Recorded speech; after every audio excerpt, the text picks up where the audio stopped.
আল্লাহ পাক রব্বুল আলামিন মুহাম্মদী উম্মতদেরকে অন্যান্য উম্মতদের তুলনায় তাদের হায়াত একেবারে কম দিয়েছেন।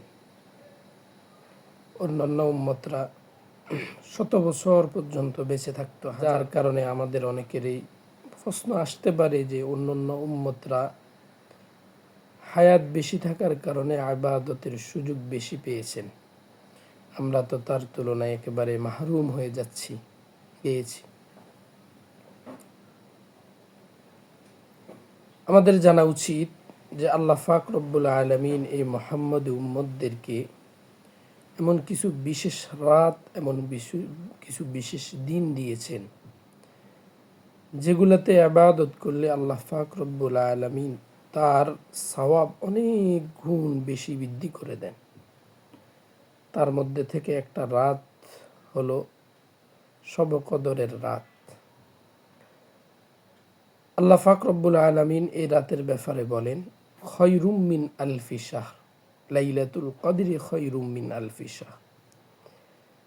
এই লাইলাতুল কদর 1000 মাস থেকে উত্তম। অর্থাৎ 1000 মাস আপনি যে ইবাদত করবেন, যে সওয়াব পাবেন, শুধু এই একটা রাত্রিতে ইবাদত করলে তার চেয়ে বেশি সওয়াব আল্লাহ তাআলা আমলনামায় দান করবেন। সুবহানাল্লাহ।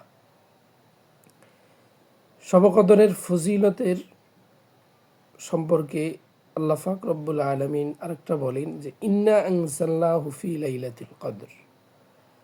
আল্লাহ পাক রব্বুল আলামিন এই শবে কদর রাত্রিতে কোরআন মাজিদ নাজিল করেছেন। এই শবে কদরের ফজিলত সম্পর্কে এতটুকু কথাই যথেষ্ট যে এই রাত্রিতে আল্লাহ কোরআন নাজিল করেছেন। দেখেন, কোরআন এমন একটা কষ্টি পাথর, এই কোরআন যার সাথে লেগেছে তার দাম বেড়ে গেছে। কোরআন যে পাহাড়ের উপরে নাজিল হয়েছে, দুনিয়ার মানচিত্রের মধ্যে ওই পাহাড়ের দাম অনেক গুণ বেড়ে গেছে। কোরআন যে ফেরেশতা বহন করে নিয়ে আসছে, ওই ফেরেশতার দাম অনেক গুণ বেড়ে গেছে। কোরআন যেই রসুলের উপরে নাজিল হয়েছে, সে রসুল শ্রেষ্ঠ রসুল হয়ে গেছে।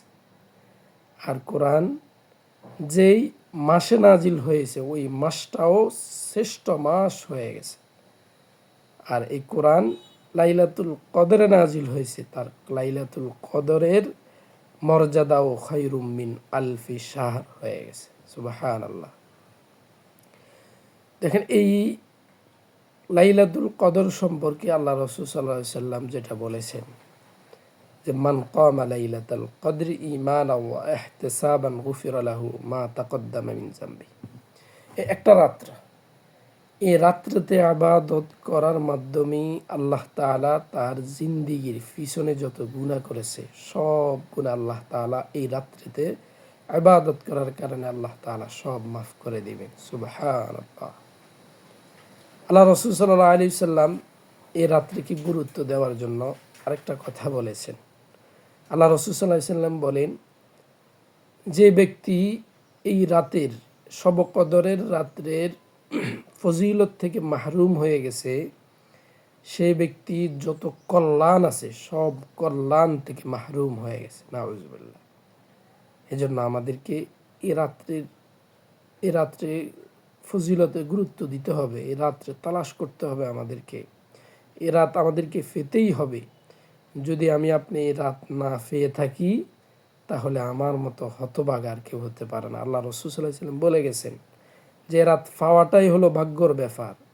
আর যদি এই রাত না পেয়ে থাকি তাহলে আমি দুর্ভাগ্য, আমার কপাল খারাপ, কপাল পড়া আমি। এই রাত্রির ভিতরে আল্লাহ পাক রব্বুল আলামিন অগণিত ফেরেশতা জিবরাইল আলাইহিস সালাতু ওয়াস সালাম আল্লাহ তাআলার হুকুমে এই রাত্রির মধ্যে দুনিয়াতে চলে আসে যারা ইবাদত করেন, যে অবস্থায় ইবাদত করেন, আপনার সঙ্গী ফেরেশতা হয়ে যায়। ফেরেশতা এসে আপনার সাথে মুসাহাবা করে। তারপরে আপনি যদি দোয়া করেন, ওই দোয়ার সঙ্গী হিসেবে ফেরেশতা হয়ে যায়। আপনার প্রতিটা দোয়ায় আমিন বলতে থাকে ফেরেশতারা। সুবহানাল্লাহ।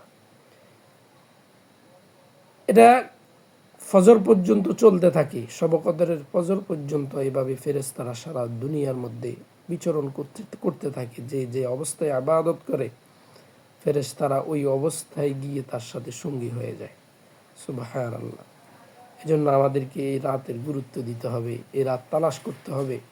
আল্লাহ রাসূল সাল্লাল্লাহু আলাইহি সাল্লাম বলেছেন যে রমজান মাসের শেষ দশকের বেজোয়া রাত্রিগুলোতে তোমরা শবে কদর তালাশ করো। এজন্য আমাদের বেজোয়া রাত্রিগুলা তালাশ করতে হবে আমাদেরকে শবে কদর। তবে সবচেয়ে উপযোগী হবে, মানে বুদ্ধিমানের কাজ হবে যে শেষ রাতের প্রতিটা রাত্রেই শবে কদর তালাশ করা।